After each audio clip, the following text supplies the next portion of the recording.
When the better kind of people die, or are at the point of death, their nearest relations generally walk off, retiring into the country for a little change, and leaving the body to be disposed of, without any superintendence from them. The procession is usually formed, and the coffin borne and the funeral conducted by a body of persons called a confragianita, who, as a kind of voluntary penance, undertake to perform these offices in regular rotation for the dead, but who, mingling something of pride with their humility, are dressed in a loose garment covering their whole person, and wear a hood concealing the face with breathing holes and apertures for the eyes. The effect of this costume is very ghastly, especially in the case of a certain blue confragianita belonging to Genoa, who, to say the least of them, are very ugly customers, and who look, suddenly encountered in their pious ministration in the streets, as if they were ghouls or demons, bearing off the body for themselves. Although such a custom may be liable to the abuse attendant on many Italian customs, of being recognized as a means of establishing a current account with heaven, on which to draw too easily for future bad actions, or as an expiation for past misdeeds, it must be admitted to be a good one, and a practical one, and one involving unquestionably good works. A voluntary service like this is surely better than the imposed penance, not at all an infrequent one, of giving so many licks to such and such a stone in the pavement of the cathedral, or than a vow to the Madonna to wear nothing but blue for a year or two. This is supposed to give great delight above, blue being, as is well known, the Madonna's favorite color. Women who have devoted themselves to this act of faith are very commonly seen walking in the streets. There are 3 theaters in the city, besides an old one now rarely opened. The most important, the Carlo Fellis, the Opera House of Genoa, is a very splendid, commodious, and beautiful theater. A company of comedians were acting there when we arrived, and soon after their departure, a second-rate opera company came. The great season is not until the carnival time in the spring. Nothing impressed me so much in my visits here, which were pretty numerous, as the uncommonly hard and cruel character of the audience, who resent the slightest defect, take nothing good-humoredly, seem to be always lying in wait for an opportunity to hiss, and spare the actresses as little as the actors. But as there is nothing else of a public nature at which they are allowed to express the least disapprobation, perhaps they are resolved to make the most of this opportunity. There are a great number of Piedmontese officers, too, who are allowed the privilege of kicking their heels in the pit, for next to nothing, gratuitous or cheap accommodation for these gentlemen being insisted on, by the governor, in all public or semi-public entertainments. They are lofty critics in consequence, and infinitely more exacting than if they made the unhappy manager's fortune. The Teatro Diurno, or day theater, is a covered stage in the open air, where the performances take place by daylight, in the cool of the afternoon, commencing at 4 or 5 o'clock, and lasting some 3 hours.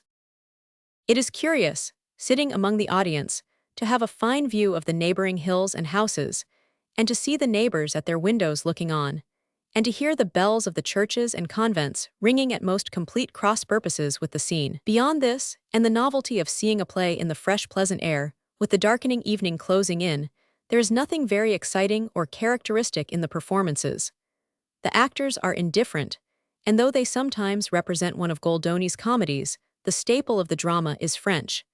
Anything like nationality is dangerous to despotic governments and Jesuit-beleaguered kings. The Theatre of Puppets, or Marionti, a famous company from Milan, is without any exception the drollest exhibition I ever beheld in my life. I never saw anything so exquisitely ridiculous. They look between 4 and 5 feet high, but are really much smaller, for when a musician in the orchestra happens to put his hat on the stage, it becomes alarmingly gigantic and almost blots out an actor. They usually play a comedy and a ballet. The comic man in the comedy I saw one summer night is a waiter in an hotel. There never was such a locomotive actor since the world began.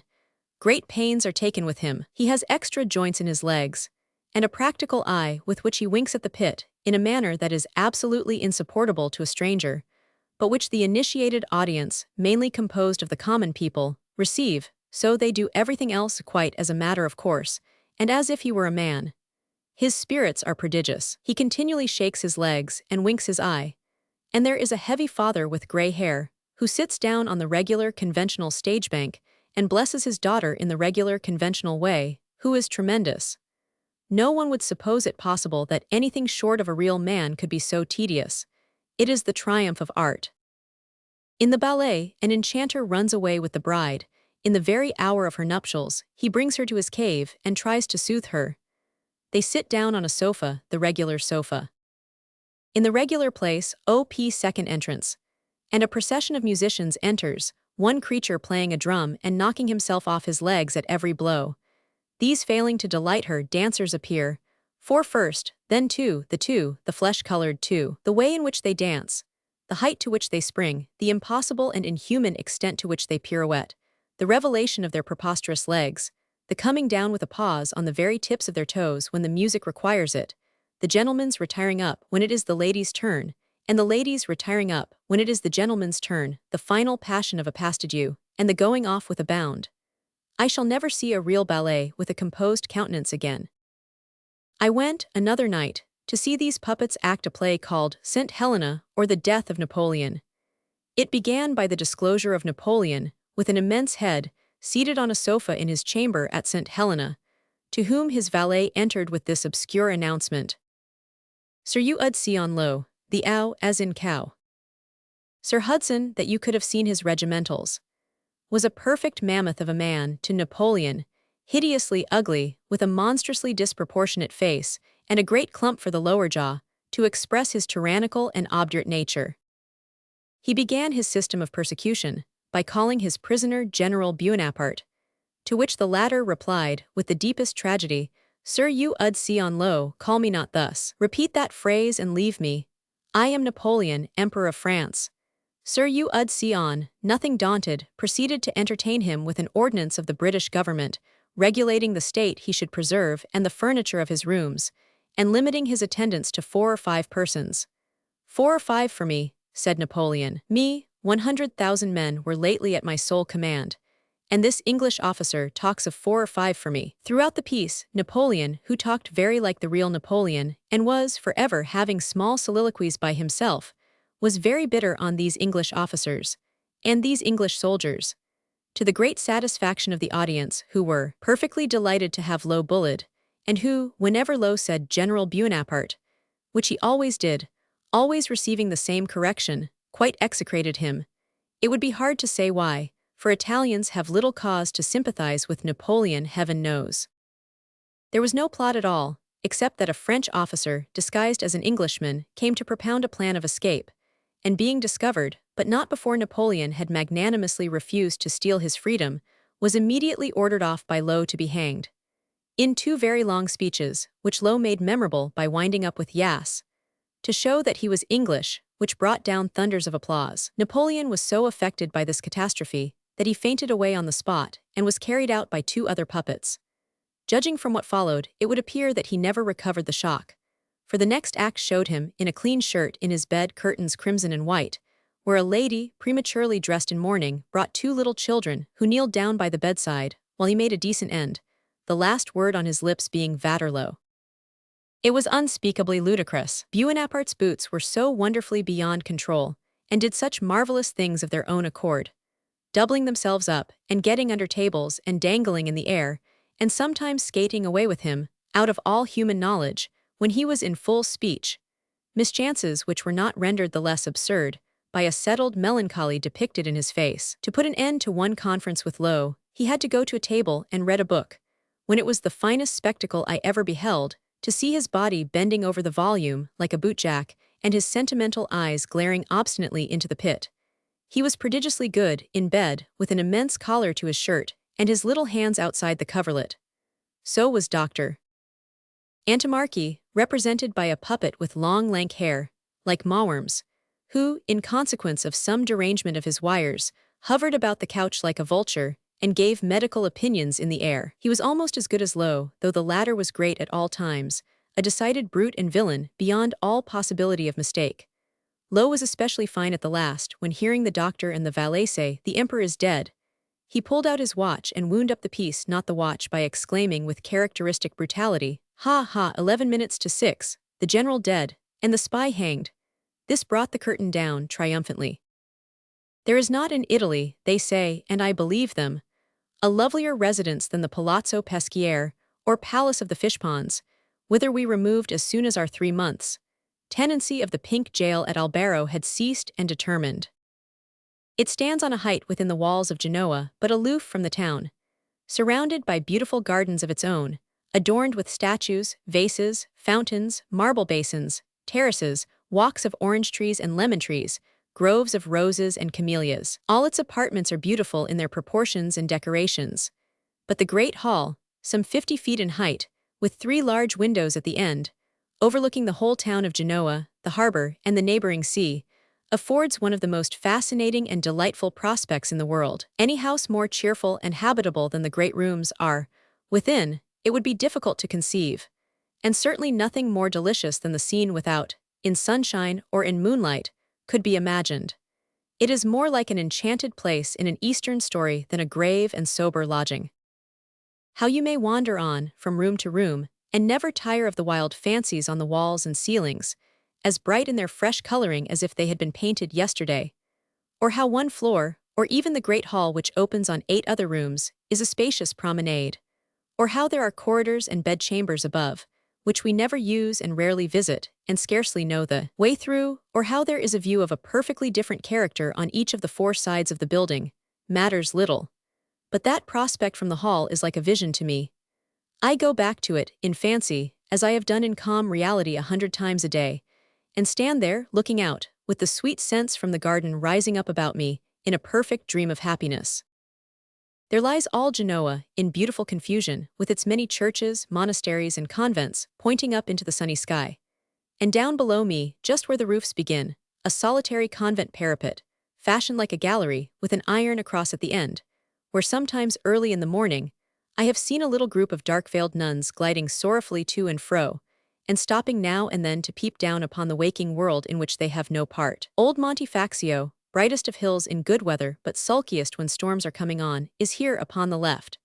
The fort within the walls, the good king built it to command the town and beat the houses of the Genoese about their ears, in case they should be discontented, commands that height upon the right.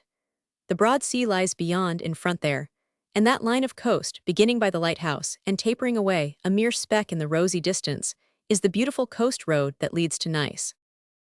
The garden near at hand, among the roofs and houses, all red with roses and fresh with little fountains, is the Acqua Sola, a public promenade where the military band plays gaily and the white veils cluster thick, and the Genoese nobility ride round and round and round in state clothes and coaches at least, if not in absolute wisdom. Within a stone's throw, as it seems, the audience of the day theatre sit, their faces turned this way. But as the stage is hidden, it is very odd, without a knowledge of the cause, to see their faces changed so suddenly from earnestness to laughter, and odder still, to hear the rounds upon rounds of applause, rattling in the evening air to which the curtain falls.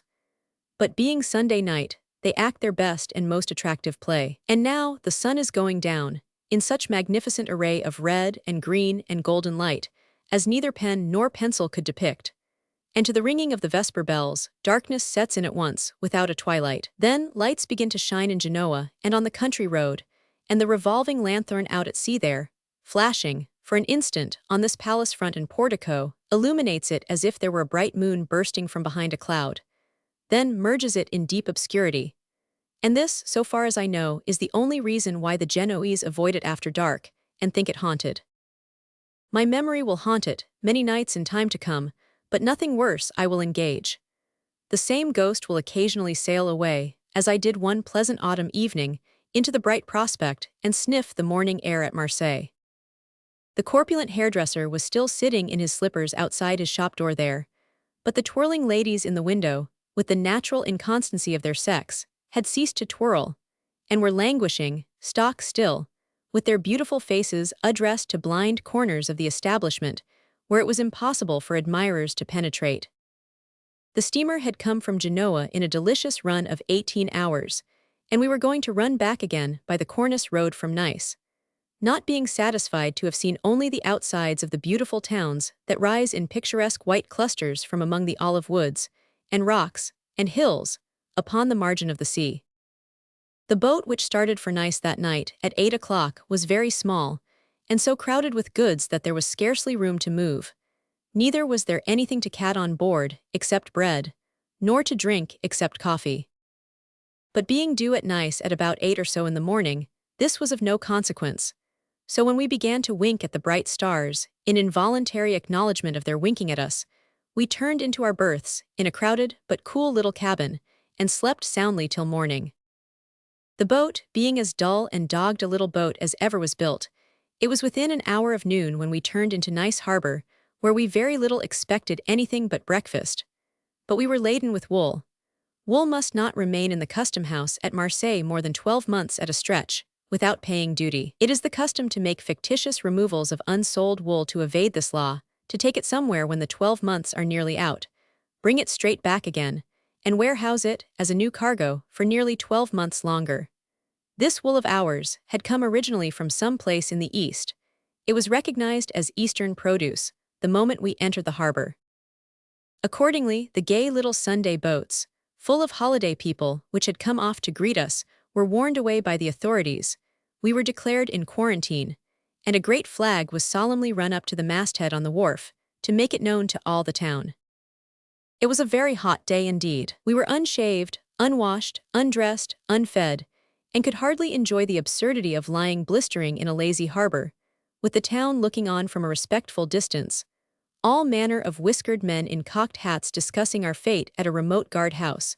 With gestures, we looked very hard at them, through telescopes, expressive of a week's detention at least, and nothing whatever the matter all the time. But even in this crisis the brave courier achieved a triumph. He telegraphed somebody, I saw nobody, either naturally connected with the hotel, or put en rapport with the establishment for that occasion only. The telegraph was answered, and in half an hour or less there came a loud shout from the guard-house. The captain was wanted. Everybody helped the captain into his boat. Everybody got his luggage and said we were going. The captain rowed away and disappeared behind a little jutting corner of the galley slaves' prison, and presently came back with something very sulkily. The brave courier met him at the side and received the something as its rightful owner. It was a wicker basket folded in a linen cloth, and in it were 2 great bottles of wine, a roast fowl, some salt fish chopped with garlic, a great loaf of bread, a dozen or so of peaches, and a few other trifles. When we had selected our own breakfast, the brave courier invited a chosen party to partake of these refreshments, and assured them that they need not be deterred by motives of delicacy, as he would order a second basket to be furnished at their expense, which he did no one knew how, and by, the captain being again summoned, again sulkily returned with another something, over which my popular attendant presided as before, carving with a clasp knife his own personal property, something smaller than a Roman sword. The whole party on board were made merry by these unexpected supplies, but none more so than a loquacious little Frenchman, who got drunk in 5 minutes, and a sturdy Cappuccino friar, who had taken everybody's fancy mightily, and was one of the best friars in the world, I verily believe. He had a free, open countenance, and a rich brown, flowing beard, and was a remarkably handsome man of about 50.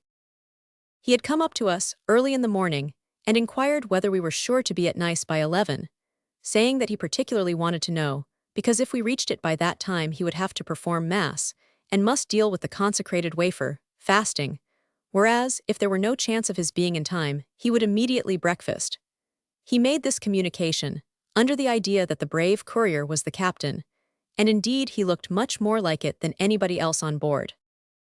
Being assured that we should arrive in good time, he fasted and talked fasting to everybody with the most charming good humor, answering jokes at the expense of friars with other jokes at the expense of laymen, and saying that, friar as he was, he would engage to take up the 2 strongest men on board, one after the other with his teeth, and carry them along the deck. Nobody gave him the opportunity, but I dare say he could have done it, for he was a gallant, noble figure of a man, even in the Cappuccino dress, which is the ugliest and most ungainly that can well be.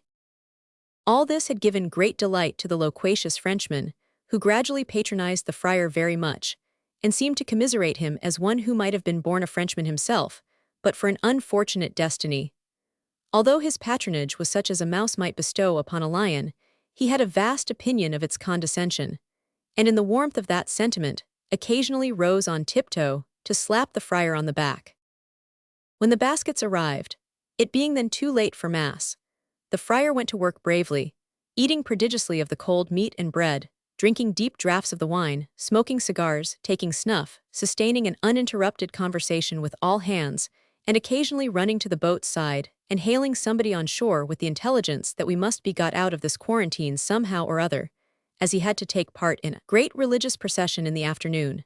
After this, he would come back, laughing lustily from pure good humor, while the Frenchman wrinkled his small face into 10,000 creases and said how droll it was, and what a brave boy was that friar.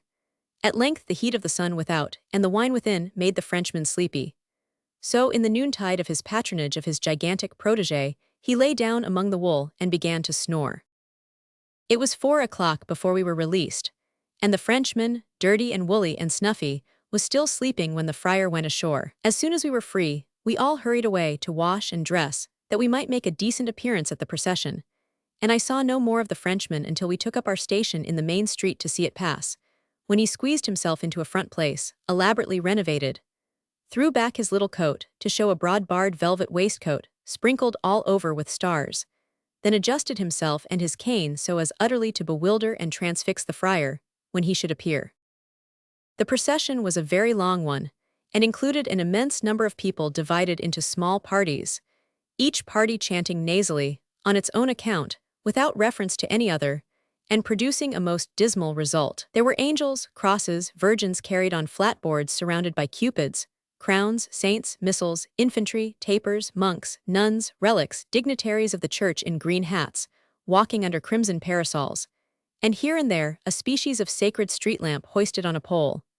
We looked out anxiously for the Cappuccini, and presently their brown robes and corded girdles were seen coming on in a body.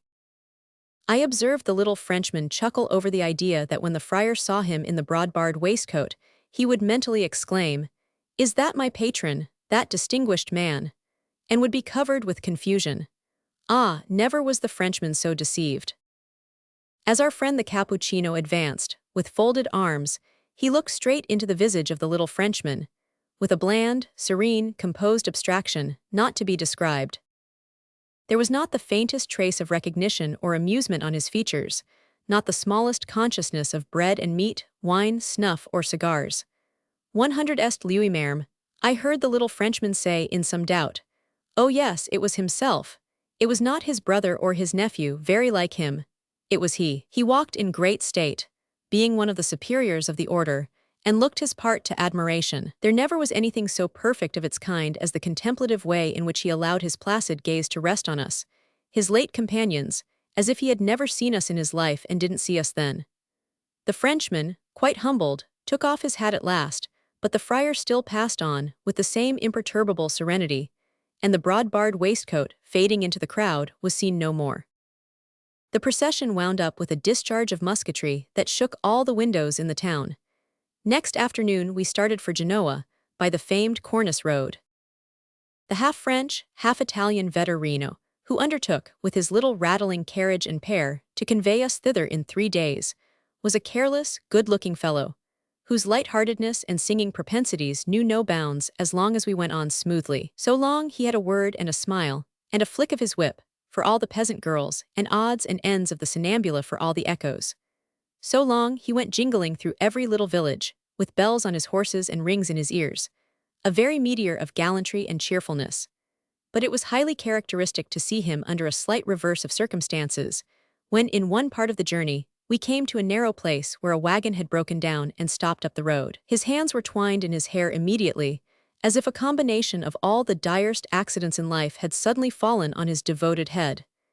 He swore in French, prayed in Italian, and went up and down, beating his feet on the ground in a very ecstasy of despair. There were various carters and mule drivers assembled round the broken wagon, and at last some man of an original turn of mind proposed that a general and joint effort should be made to get things to rights again, and clear the way, an idea which I verily believe would never have presented itself to our friend, though we had remained there until now. It was done at no great cost of labor, but at every pause in the doing, his hands were wound in his hair again, as if there were no ray of hope to lighten his misery. The moment he was on his box once more, and clattering briskly downhill, he returned to the Sonnambula and the peasant girls, as if it were not in the power of misfortune to depress him.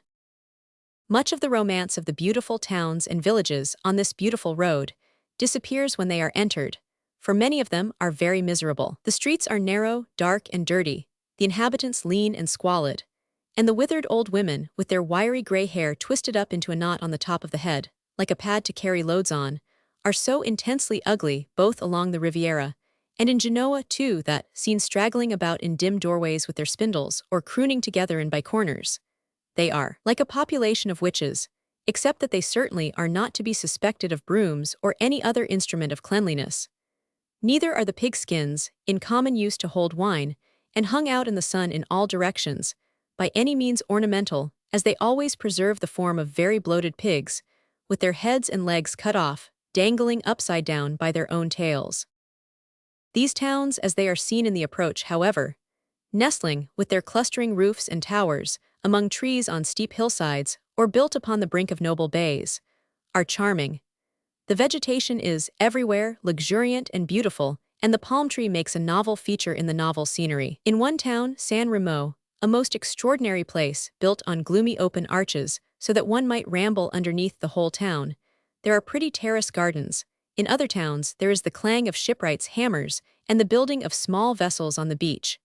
In some of the broad bays, the fleets of Europe might ride at anchor.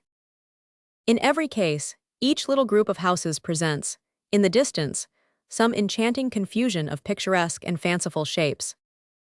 The road itself, now high above the glittering sea which breaks against the foot of the precipice, now turning inland to sweep the shore of a bay, now crossing the stony bed of a mountain stream, now low down on the beach, now winding among riven rocks of many forms and colors, now checkered by a solitary ruined tower, one of a chain of towers built, in old time, to protect the coast from the invasions of the Barbary corsairs, presents new beauties every moment, when its own striking scenery is past, and it trails on through a long line of suburb, lying on the flat seashore to Genoa, then the changing glimpses of that noble city and its harbor awaken a new source of interest, freshened by every huge, unwieldy, half-inhabited old house in its outskirts, and coming to its climax when the city gate is reached, and all Genoa with its beautiful harbor and neighboring hills bursts proudly on the view.